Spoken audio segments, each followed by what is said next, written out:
So welcome to why what you think you know about AI is wrong. When I work with clients, they often have a reason why they're not making more use of AI or not making any use of AI. And it goes along the lines of, oh, well, we don't use it because this happened. Perhaps they used AI and the AI made something up, or we tried this years ago, or we're banned from using it, and there's a reason. And the reason might be something like the example, which got quite a lot of publicity in the UK, which was a lawyer turns up at court, gives the judge an argument, including citing case law, and the judge recognises some of this case law and looks at others and thinks, well, I've never heard of those, and questioned the lawyer. It turned out the lawyer had used ChatGPT to help prepare for the case, and ChatGPT had made a lot of things up. It's what we call, more kindly in the industry, hallucinating. So people often had an experience of either poor quality or making things up, and they've therefore decided that it's not for them. The common factor in these reasons and the rationale for not using it more is generally at least 2 years ago. So they had an experience with it and they then decided it's not for them. But AI is developing at such a pace that it's now time to rethink.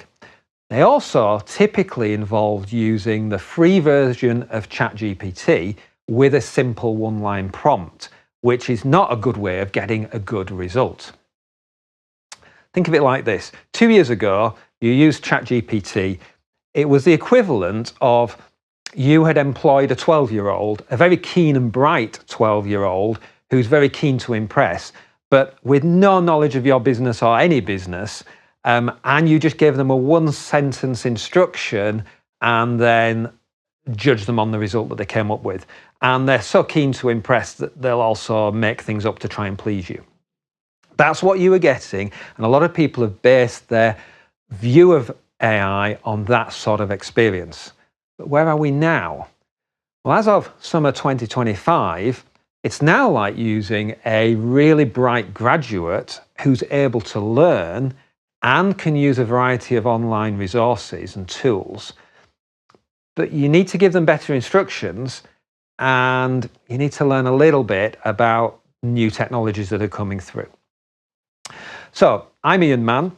I'm a sales transformation consultant. So I previously took my B2B technology business from zero to the stock market. And along the way, I applied some sales transformation process that radically improved sales performance. So what my aim now is to give you a sales efficiency boost of between 200 and 500% using that process re-engineering combined with using the latest AI technology, which we call AI agents, which I'll come on to in a few moments. If you like this video, please feel free to subscribe, and whether you like it or not, write comments below.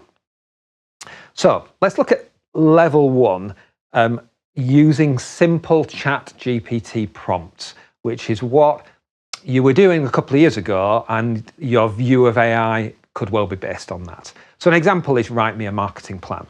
So the next level up from this is to write better prompts. So here's a prompt, which I won't go through all the detail of it, but here's a prompt to do the same thing, to write a marketing plan. It's a lot more detailed and guides ChatGPT in how to do the task. Think about that graduate. Graduate comes in, they've got a relevant degree, they've got relevant knowledge, but they need a more specific set of instructions of how you want things to be done. And the trick here is use AI to help write the prompt. So rather than say, can you write me a marketing plan? Say, can you write me a detailed prompt for ChatGPT to produce a marketing plan? Now, this prompt won't be correct because it won't be tailored to you, but it'll have all the detail in there, and you can cut and paste that out. You can edit it so that it fits more of your requirements and your business, and then paste that back in, and you will get much better results. So get AI to write instructions for AI. Really simple, quick, and improves the results to a great extent. However, ChatGPT isn't the only tool out there. So ChatGPT is what we call a large language model. And what we mean by that is that it's learned lots of conversations, and it's basically, and when you use it in a very simple way, all it's doing is saying, in this conversation, I've got these words, what's the next most probable word? And it puts that probable word in. And then it repeats the process. And what comes out sounds like a conversation, but it's not. It's just saying, what is the next best word? Which is why it can sometimes go off and hallucinate. But ChatGPT isn't the only one. You may have heard of a couple of others, but at the time of this presentation, there's now over 440 of these models. And why that's relevant is that they have different strengths and weaknesses. So you might be getting poor results because you're using the wrong model. Then we've got another level, which is to customize the AI. So a custom ChatGPT, if we keep with that example, is similar to your experience with the free tool, but you give it an instruction set. So it's more like a job role. So more like a detailed job description of what you expect, what it can do, what it can't do, but also you can give it a knowledge base. So for example, I have a writing assistant with a detailed set of instructions of what I expect from a writing assistant, but also it's got a resource in its knowledge base, which is a writing guide to how to write like me.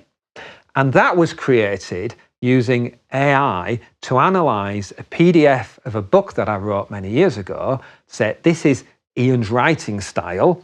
Can you take that writing style and can you produce, or take that example book, that PDF, and produce a writing guide? I then use that writing guide for my writing assistant so that my writing assistant will write more in my style.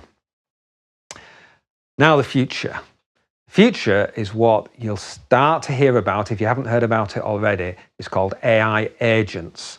And AI agents is where things become really interesting and really useful.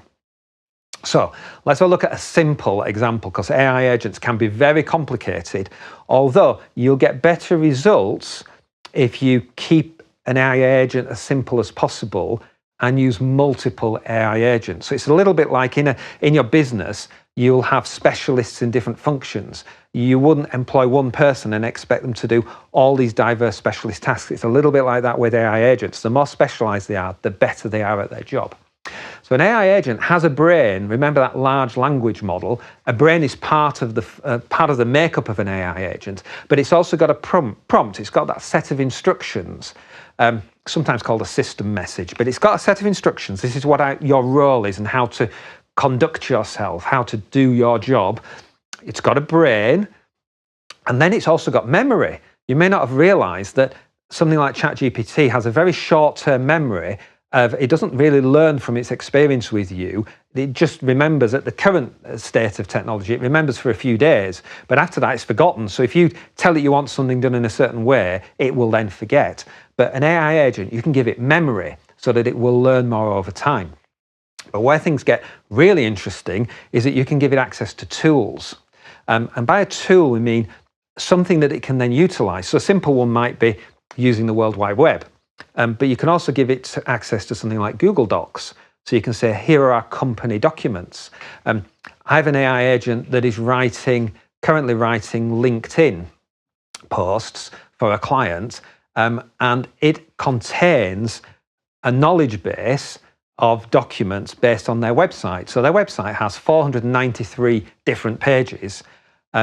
We've used AI to extract those 493 different pages and then use that as a tool for the AI agent to help it draft LinkedIn messages. You could give it access to your calendar. If your AI agent is scheduling meetings, then it can access your calendar.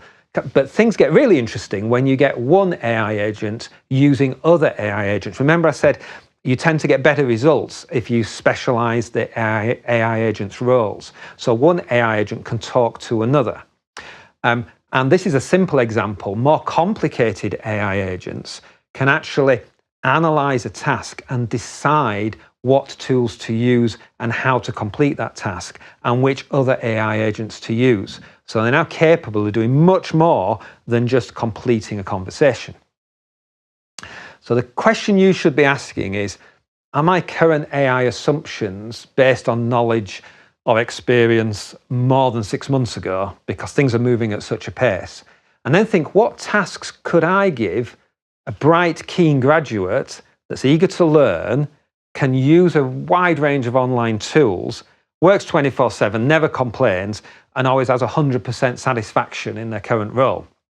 I'll give you an example. Think about when you've had a new employee who keeps making mistakes. I recently told one of our AI agents, well, you've made this mistake, so I'm going to upgrade your brain. Actually, this AI agent was in an early stage of development, and remember those over 400 large language models? We were using one that is quite cost effective, but not very good, just at the testing phase. So we got everything to the stage. I was like, right, now's the time to utilize a better brain. So I said, I'm going to upgrade your brain. And her response was, well, I appreciate your efforts in improving my capabilities. If you have any specific tasks or requests you want me to do during or after the upgrade, please feel free and just let me know. I'm here to assist you. And it just struck me, this is quite a different conversation to what I would have with a human graduate who keeps making mistakes. Finally, to help you further, we've produced a CEO briefing document that you can download for free, either for your own use or maybe to give to your boss. So click below, get a free copy of that. And if you like this video, remember to hit subscribe, and whether you like it or not, add a comment below. Thank you very much.